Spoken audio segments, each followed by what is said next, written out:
નમસ્કાર દર્શક મિત્રો, હું છું આપની સાથે યશ ગુપ્તા। આપ જોઈ રહ્યા છો પ્રકોપ ન્યૂઝ। સમાચારની વાત કરીએ તો કલોલના પૂર્વ વિસ્તારમાં જીપીની લાઠી સામે આવેલ મુખ્ય માર્ગ પર જમીનમાં એક ભૂવો પડતા તેમાં એક ગાય ખાબકી હતી।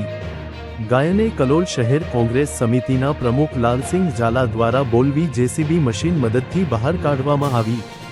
ભૂવો પડવાના કારણે આ વિસ્તારમાં અકસ્માત થવાની શક્યતાઓ વધી ગઈ છે। મુખ્ય માર્ગના સાઈડમાં જ ભૂવો પડેલો છે, જે લોકો માટે ખતરનાક સ્થિતિ ઊભી કરી રહ્યો છે।